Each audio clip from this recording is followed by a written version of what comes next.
সাধারণ দর্শক। আসুন পরবর্তী হাততালি দেওয়া যাক। নীল সাইড প্লেয়ার তাবেক।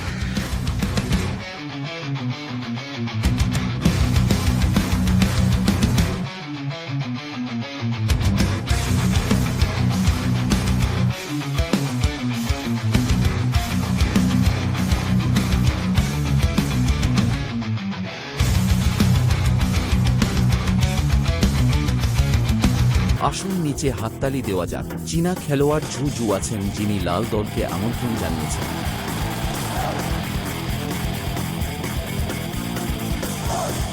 ঝু জু একজন সুদর্শন লোক, সবার সমর্থন ও উৎসাহ পেতে হবে।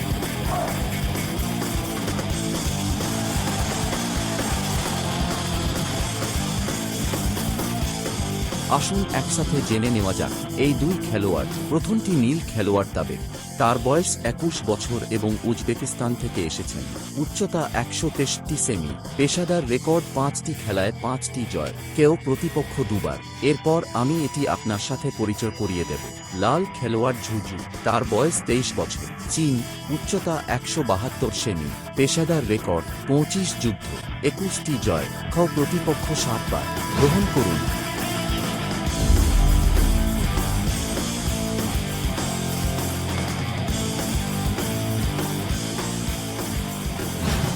নিচে এসো, আমাদের আমন্ত্রণ জানাতে হবে। এই খেলার রেফারি নিউজিল্যান্ড থেকে এডি, টাইম কিপার।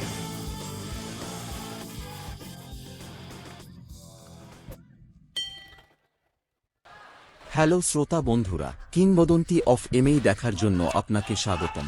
এটা এমএই এর কিংবদন্তি, গোল্ডেন বেল্ট এবং শেল মুকুট যুদ্ধ। লাল খেলোয়াড় হলেন বেল্ট ধারক ঝু জু, চীনা দলের একজন খেলোয়াড়। প্রতিদ্বন্দ্বী হলেন তাবেক, উজবেকিস্তান থেকে। যাই হোক, আপনি তাদের দুজনকে তাদের মাথার উপর দেখতে পাবেন। ঝু জু এর কিছু সুবিধা রয়েছে। লম্বা, বাহু দৈর্ঘ্য। তথ্যের ক্ষেত্রে ঝু জু এর উচ্চতার সুবিধা 8 সেমি হওয়া উচিত। ঝু জু 172 বছর বয়সী, তাবেক 163। ঝু জু সম্পর্কে কি? এই খেলোয়াড়ের খেলার একটি শক্ত স্টাইল রয়েছে। আক্রমণ দ্রুত।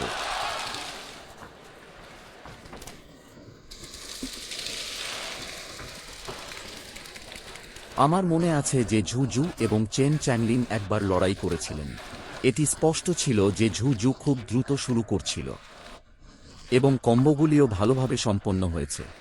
সুযোগ গ্রহণ করার ক্ষমতা খুব শক্তিশালী।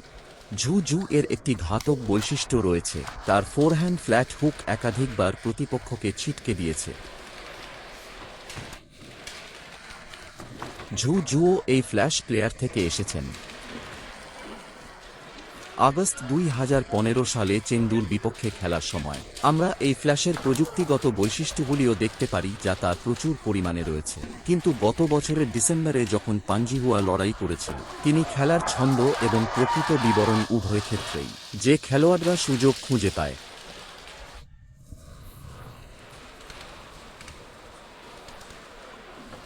দেখা যাক, এটাকে ঘুরে মাথা নাড়তে হবে।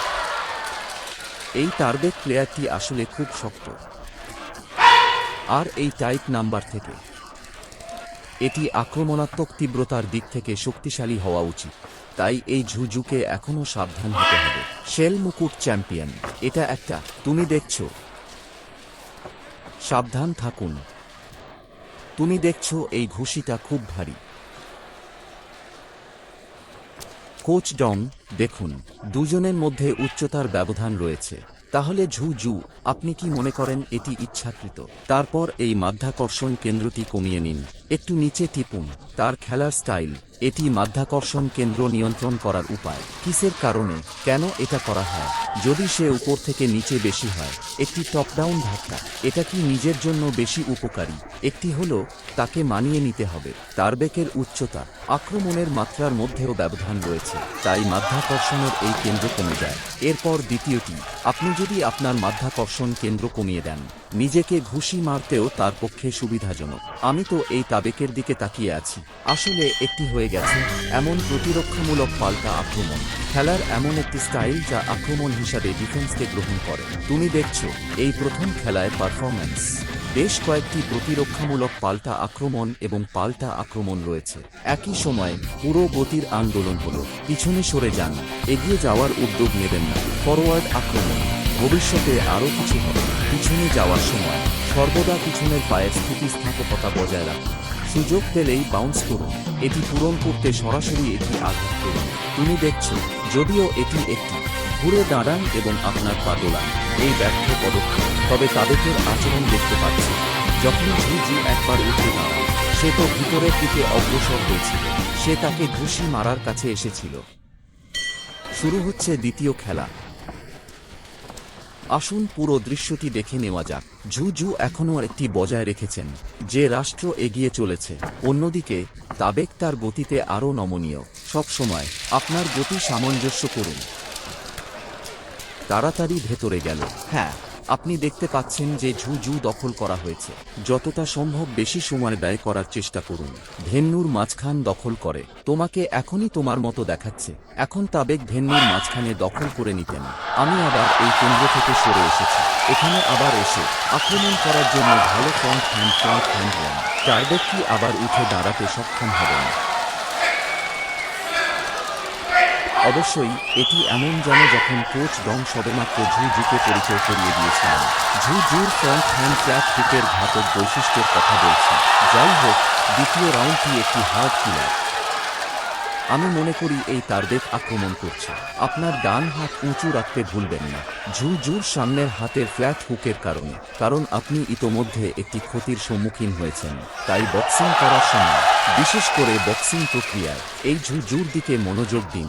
সামনের হাত দিয়ে একটি ফ্ল্যাট হুক দিয়ে এই আক্রমণ। ঝুঝু প্রযুক্তিগত এবং কৌশলগত সিস্টেমে রয়েছে। এখনও সান্ডার কিছু চিহ্ন রয়েছে। এই সাইড স্ট্র্যাপ লেগ দূরত্ব নিয়ন্ত্রণ করে। অতীতে এখনও এই সান্ডা অ্যাথলিট আছেন। এই স্টাইল, ঠিক আছে, ঘুরে দাঁড়ান এবং লাথি মারুন। পেটের আঘাতটি বিশেষত সঠিক। এখনই নকডাউন। ঝুঝু তাবেক ব্যবহার করেছিলেন। একই সময়ে এগিয়ে যান। লাশ এগিয়ে গেল। প্রক্রিয়াটিতে অবশ্যই সময়ের পার্থক্য থাকতে হবে। তাই যখন তাবেক আক্রমণ করছিল, সামনের দিকে আক্রমণ করার সময় সময়টিতে মনোযোগ দিতে ভুলবেন না। শরীরের মাধ্যাকর্ষণ কেন্দ্রটি সামনের দিকে চাপ দেওয়া হয়, কিন্তু হাত আবার ধরতে হবে। ঝুঝু এই রাউন্ডে বিশৃঙ্খলায় জয়ের ক্ষমতা রাখে। ঘুষি বিনিময় করার সময় দুজন শান্ত এবং পরিষ্কার ছিল। উপযুক্ত স্লট খুঁজছেন। একবার ঘুষি নিক্ষেপ করা হলে এর এই প্রাণঘাতী প্রভাব রয়েছে। ধারণাটি তুলনামূলকভাবে পরিষ্কার। এটিও আরও সঠিক। সাইড লেগের পরে একটি বলিদান লাথি দেওয়া হয়। এটি অকার্যকর প্রমাণিত হয়েছিল।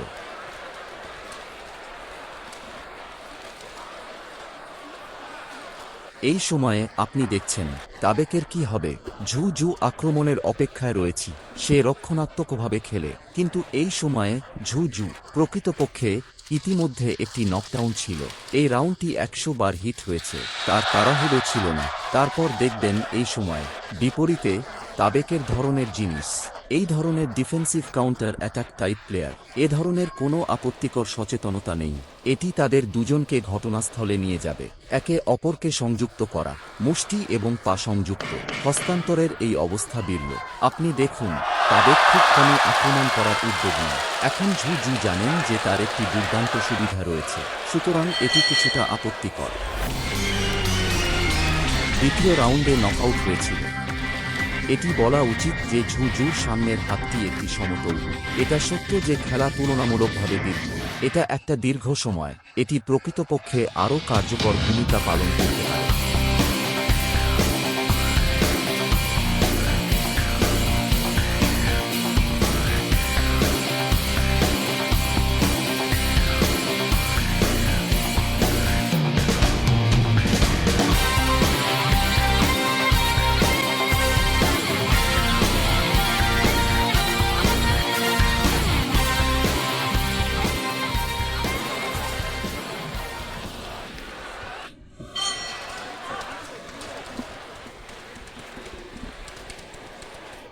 রাউন্ড 3। এই তৃতীয় রাউন্ড মনে হচ্ছে। এই তাবেক এখনও তার কৌশল পরিবর্তন করেনি। এটি সর্বদা অস্ত্রশস্ত্রকে কাটিয়ে দিয়েছে। আমি সবসময় আশা করেছি যে ঝুঝু আক্রমণ করবে, এরপর পাল্টা আক্রমণ করেন তিনি। হ্যাঁ, আপনাকে কার্যকরভাবে ঝুঝুকে আক্রমণ করতে দিতে হবে। যদি আক্রমণ না করলে জু সাহায্য করতে পারবে না। আপনাকে তাকে আকর্ষণ করতে হবে। কিছু কৌশলগত ব্যবস্থা করুন। দুজনের মধ্যে শারীরিক যোগাযোগ এই মুহূর্তে খুব তীব্র ছিল। যখন আমাদের রেফারি সামনের দিকে থেমে গেলেন, গম পড়ে গেছে। ঝু জু, সাবধান থাকুন।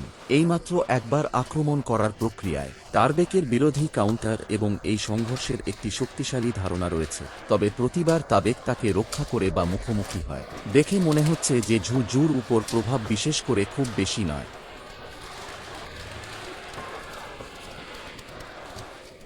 টারবেকের ফ্রেমটি দেখুন, এটা একটু খুব সাবধান বলে মনে হচ্ছে।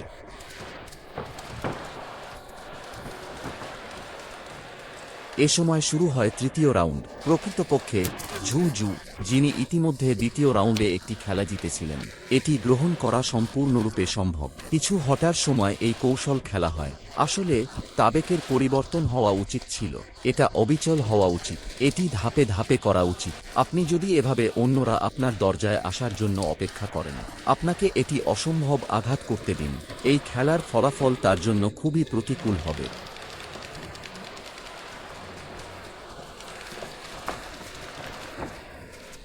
দেখা যায় তাবেক তা ফিরে পেতে খুব উদ্গ্রীব, কিন্তু খুব বেশি উপায় নেই।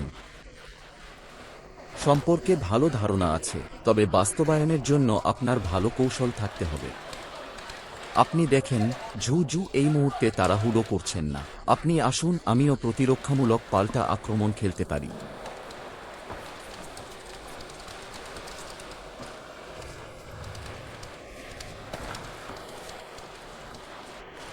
এটা একটা কল্পনা।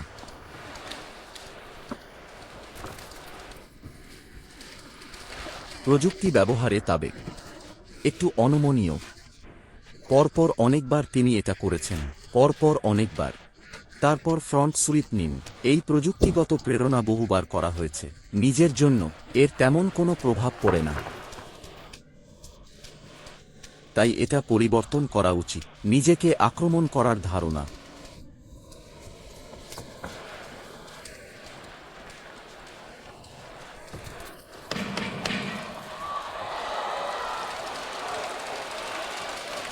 আসলে তাবেকের দিকে তাকান। ক্লিকের গতি, ক্লিকের মান। যদি শুধু বাতাস, এটা এখনো ভালো, তবে আপনি কেবল বাতাসে আঘাত করতে পারবেন না। বলা দরকার যে ঝু জু এবার তিনি এখনো মাঠে স্বাচ্ছন্দ্য বোধ করেন, বিশেষ করে দ্বিতীয় রাউন্ড জয়ের পর। 2 রানের নকডাউন হয়েছিল এই 2 পয়েন্ট পাওয়ার পর। বলা দরকার যে পুরো খেলাটা সে তখনও নিয়ন্ত্রণে ছিল।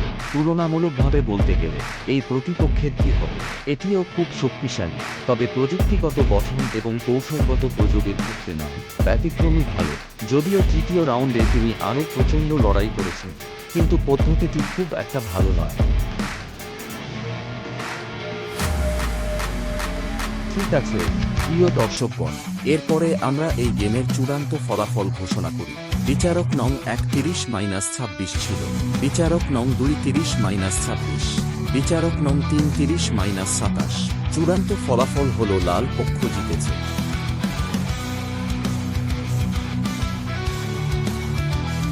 আমরা চীনের ঝু জুকে তার পারফরম্যান্সের জন্য অভিনন্দন জানাই। ঝু